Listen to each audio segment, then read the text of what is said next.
Shalom, selamat pagi, selamat berjumpa dalam renungan dan doa pagi Gereja Toraja Jemaat Gunung Putri, Selasa 30 Januari 2024. Namun sebelum mendengarkan dan membaca firman Tuhan, marilah kita bersatu di dalam doa. Kita berdoa.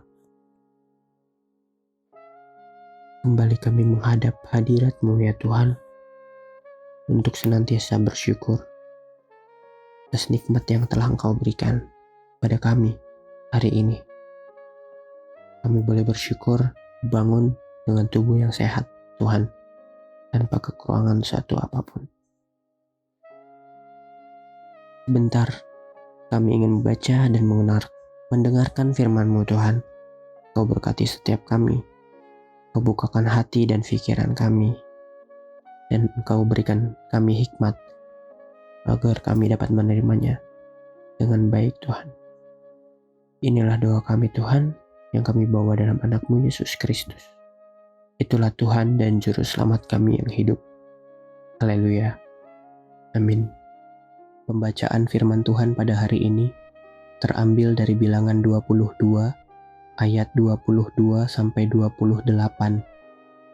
Tetapi bangkitlah murka Allah ketika Ia pergi, dan berdirilah malaikat Tuhan di jalan sebagai lawannya. Bileam mengendarai keledainya yang betina, dan 2 orang bujangnya ada bersama-sama dengan dia. Ketika keledai itu melihat malaikat Tuhan berdiri di jalan, dengan pedang terhunus di tangannya, menyimpanglah keledai itu dari jalan dan masuk ke ladang. Maka Bileam memukul keledai itu untuk memalingkannya kembali ke jalan.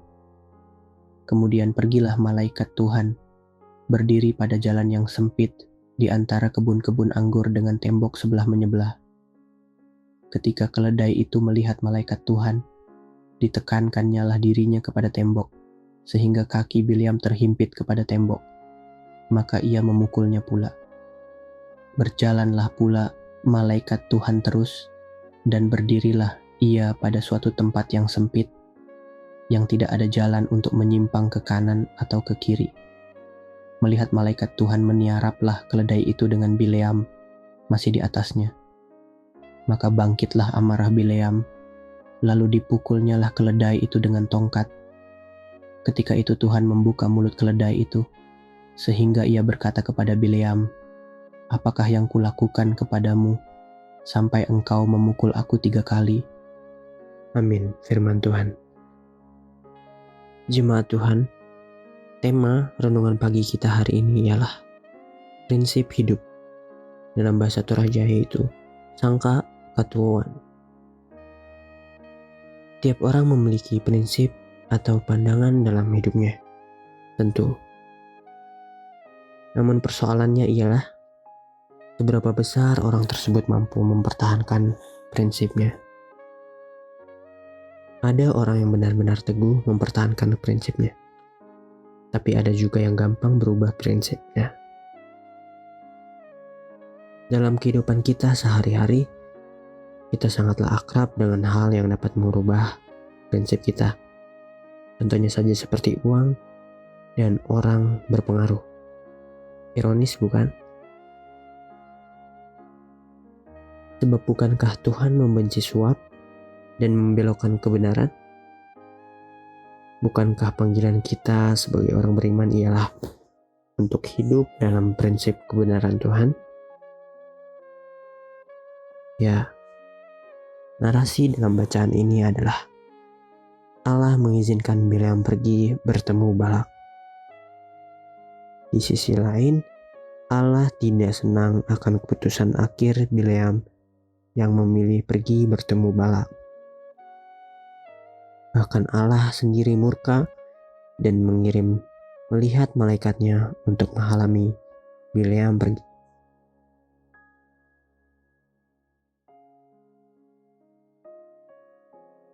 Jemaat Tuhan, jangan sampai kita seperti Bileam, merubah prinsip karena iming-iming uang dan hasutan orang berpengaruh.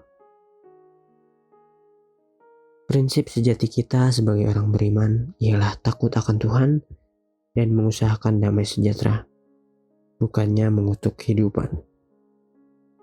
Hal inilah yang merupakan bentuk ideal kehidupan kita sebagai orang beriman. Meskipun harus kita akui bahwa kerentanan berubah prinsip. Saudara-saudara sekalian, Tuhan sebenarnya sudah berkali-kali mengingatkan kita untuk kembali pada jalan yang seharusnya. Allah menginginkan ketaatan dan kepekaan terhadap berbagai peringatannya. Seberapa pekakah dan taatkah kita akan suara Tuhan dalam hidup kita? 1 Petrus 1 ayatnya yang ke-14 berbunyi demikian, hiduplah sebagai anak-anak yang taat dan jangan turuti hawa nafsu yang menguasai kamu pada waktu kebodohanmu. Amin, firman Tuhan. Jemaat Tuhan, untuk menutup renungan kita pada pagi hari ini, kita bersatu dalam doa, kita berdoa. Terima kasih Tuhan. Kembali kami bersyukur atas firman-Mu yang telah kami baca dan kami dengar pagi hari ini Tuhan. Firman-Mu yang mengajarkan tentang prinsip hidup. Bagaimana kita peka dan taat akan perintah-Mu Tuhan. Jadikanlah kami sebagai anak-anak-Mu yang taat dan tidak menuruti hawa nafsu kami ya Tuhan. Kiranya semuanya itu dapat menjadi pedoman untuk hidup kehidupan kami Tuhan ke depan. Tuhan, kami juga berdoa untuk setiap kami Tuhan yang akan melaksanakan kegiatan hari ini. Melaksanakan aktivitasnya hari ini Tuhan. Engkau tuntun sertai kami dalam setiap pekerjaan kami, dalam setiap pendidikan kami dan keluarga kami ya Tuhan. Tuhan, kami juga boleh berdoa untuk kami yang boleh bertambah usianya. Kiranya Engkau menyertai mereka dalam setiap kehidupannya. Juga kami berdoa Tuhan untuk kami yang sedang mengalami pergumulan, sakit, penyakit, kelemahan tubuh. Kiranya Engkau memberkati setiap kami. Engkau berikan kekuatan dan pemulihan Tuhan. Inilah doa syukur kami Tuhan yang kami bawa dalam anak-Mu Yesus Kristus, yang itulah Tuhan dan Juru Selamat kami yang hidup. Haleluya. Amin. Jemaat yang dikasihi Tuhan, demikianlah renungan singkat kita pagi hari ini. Selamat menjalankan aktivitas. Tuhan Yesus memberkati. Shalom.